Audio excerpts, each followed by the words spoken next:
ക്ഷിപ്ര നദി തീരത്ത്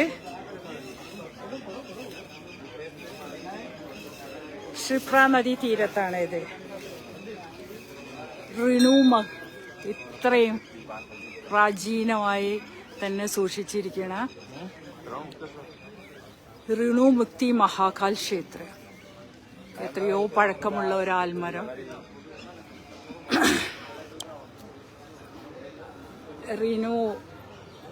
റിണു മുക്തി മഹാകാൽ ക്ഷേത്രത്തിലാണ് ഉള്ളത്.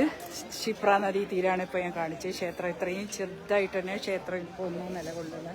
പഞ്ചപാണ്ഡവര് ഇവിടെ ഓരോ ഹോമങ്ങളും പൂജകളും നടക്കുന്ന പുകയാണ്. അതുകൊണ്ടാണ് ചുമക്കണേ. നദീതീരത്ത് ഇങ്ങനെ നടന്നുകൊണ്ടിരിക്കുകയാണ് പൂജകൾ. ഇനിയിപ്പോൾ ഈ പൊട്ട് കണ്ടിട്ട് ഞാൻ മതം മാറിയെന്ന് ആരും ചോദിക്കേണ്ട. ഞാൻ ജനിച്ച മതം തന്നെ, ഇസ്ലാമിൽ തന്നെ നിന്നുകൊണ്ട് ഭാരത സംസ്കാരത്തെ പറ്റി പറയാൻ റിണു മുക്തി മഹാകാൽ ക്ഷേത്രത്തിന്റെ മുമ്പിൽ തന്നെ പറയട്ടെ. നുസ്രത് ജഹാനാണ്. ഓക്കെ, ഞാൻ ജനിച്ച മതത്തിൽ നിന്നുകൊണ്ട് തന്നെ എൻ്റെ ഭാരത സംസ്കാരത്തിലെ എല്ലാ ആചാരങ്ങളും ഉയർത്തിപ്പിടിച്ച് എല്ലാ മുനീശ്വരന്മാരെയും ശക്തിയായി പിടിച്ചുകൊണ്ട് തന്നെ ഞാൻ പറയട്ടെ, എൻ്റെ രാഷ്ട്രത്തിൽ നിന്നുകൊണ്ട് നിങ്ങൾക്ക് അതുപോലെ എന്നെ പോലെയുള്ളവർക്കും എൻ്റെ രാഷ്ട്രത്തെ സ്നേഹിക്കുന്നവർക്കും എല്ലാവർക്കും നമുക്ക് ഈ ഭാരത സംസ്കാരത്തിന് ഉൾക്കൊള്ളാനുള്ള വിശാലായ മനസ്സുണ്ടാവട്ടെ എന്ന് ഇവിടുന്ന് പ്രാർത്ഥിക്കുന്നു.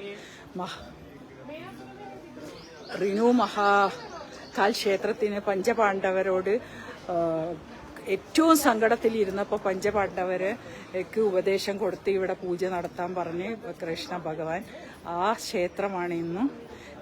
പൂർവ്വകാലത്തിലുള്ള മുക്തി നേടണമെങ്കിൽ പൂർവ്വകാലത്തിലുള്ള കടങ്ങളും എല്ലാം നമ്മൾ വീട്ടണം. അതിന് ഇവിടെ മുക്തി മഹാകാലിനെ പ്രാർത്ഥിച്ചുകൊണ്ടായിരിക്കണം. അപ്പോൾ എല്ലാവർക്കും ഒരു നല്ല ദിവസം നേടുന്നു. മഹാശിവരാത്രി ആശംസകൾ ഒന്നുകൂടി അർപ്പിച്ചുകൊണ്ട് ഈ ഒരു സ്ഥലത്ത് നിന്ന് എല്ലാവർക്കും പ്രാർത്ഥന, നല്ല മനസ്സുണ്ടാവട്ടെ എല്ലാവർക്കും. ഈ കുറി കണ്ടില്ലേ, ഇത് ഇവിടുന്ന് ഇട്ട് തന്നതാണ്. വളരെ ഭംഗിയായിട്ട് വെക്കുമ്പോൾ ആ എനർജി കിട്ടുന്നുണ്ട്. അതാണ് ഇതിൻ്റെയൊക്കെ ഈ ഒരു ശാസ്ത്രം. ആചാരങ്ങൾ എന്ന് പറയുന്നത് അതാണ്. ആചാരങ്ങളെ വിശ്വാസത്തോടെയും കൊണ്ടുപോകുമ്പോൾ നമുക്ക് മനസ്സിന് സന്തോഷവും എനർജിയും കിട്ടും. ഇതിനാരെയും ഭയപ്പെടേണ്ടതില്ല. അതാണ്.